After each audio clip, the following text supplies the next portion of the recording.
বন্ধুরা, হাতে বেশি সময় না থাকলে কিভাবে প্রেসার কুকারের মধ্যে খুব তাড়াতাড়ি ছোলার ডাল করা যায় সেটা আমি একটু দেখিয়ে দিচ্ছি। আমি খুব যখন তাড়াহুড়ো থাকে, প্রেসার কুকারের মধ্যেই আমি একেবারে অল্প তেল, দেখতেই পাচ্ছেন, অল্প তেল, সামান্য একটু জিরে ফোড়ন,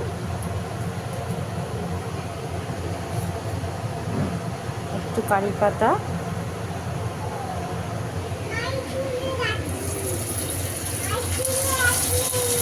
কারি পাতাটা একটু ভাজা ভাজা হয়ে গেলে গ্রেট করে রাখা আদা, আমরা ছোলার ডালে একটু আলু দিই যাতে ডালটা একটু স্মুদি হয়, খেতেও ভালো লাগে। এইভাবে আদা একটু হালকা ভাজা ভাজা হয়ে গেলে আলুটা দিয়ে একটু ভাজা ভাজা করে দেবো।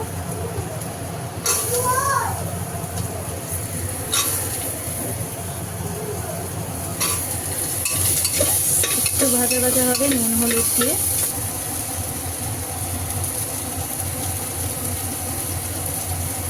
এবার দিয়ে দেবো পরিমাণ মতো নুন, হলুদ,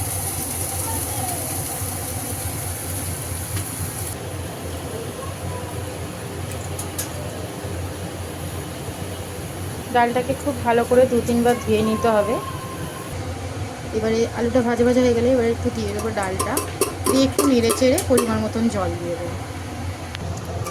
এই যে একটু নাড়াচাড়া করে দিয়ে দেবো পরিমাণ মতন জল।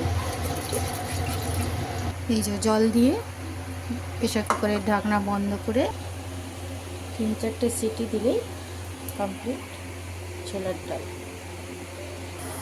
চলুন, এবার হচ্ছে আমরা ডালটা চাপিয়ে দিয়েছি, এবার নান পুরো রেডি করছি। তার জন্য নিয়ে নিচ্ছি টক দই, দিয়ে দিচ্ছি 2 চামচ চিনি, একটু নুন, একটু বেকিং পাউডার, সামান্য বেকিং সোডা দিয়ে মিক্স করে কিছুক্ষণ রেখে দেবো। 5 মিনিট হয়ে যাওয়ার পরে এবার আমরা ময়দা মাখবো। দইটা বেশি ফার্মেন্ট হতে সময় লাগে না, যেহেতু বেকিং সোডা বেকিং পাউডার দেওয়া আছে। দেখছেন অলরেডি ফার্মেন্ট হয়ে গেছে। এবার আমরা ময়দা মাখবো। এই যে ময়দাটা একটু তেল দিয়ে হালকা ময়াম দিয়ে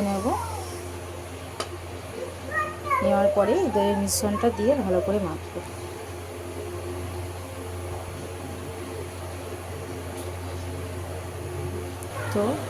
তো আমাদের ময়দা মাখা কমপ্লিট। আমি একটু হালকা তেল ওপর থেকে, এটা একটু বেশি শক্ত না বেশি নরমও না, মোটামুটি একটা ডো মাখতে হবে, ডো করতে হবে।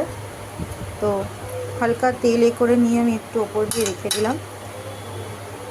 একটু 20 মিনিট মিনিমাম বা আধা ঘন্টা একটু রেস্টে রাখা হবে, তারপরে লুচি ভাজা হবে। এটা হচ্ছে ফাইনাল মুখ। দেখুন ফাইনাল লুক কতটা সফট হয়ে গেছে। এই যে ডাল কমপ্লিট,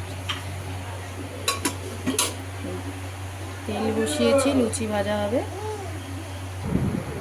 এই যে লুচি কাটা কমপ্লিট। এবার বেলবো, যেহেতু নানপুরি হবে একটু মোটা বড় বড়ই গোল্লা করেছি।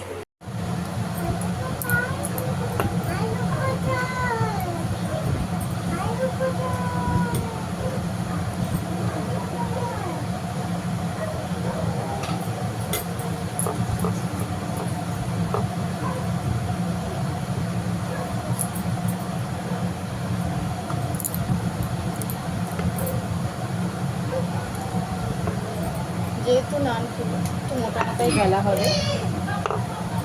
এই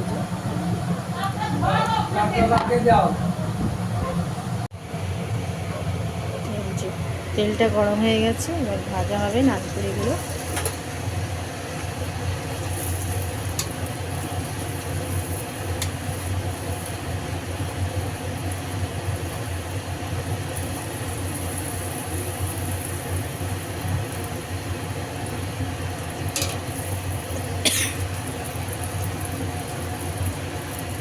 কি সুন্দর ফুলে উঠেছে, টোবলা টোবলা হয়ে।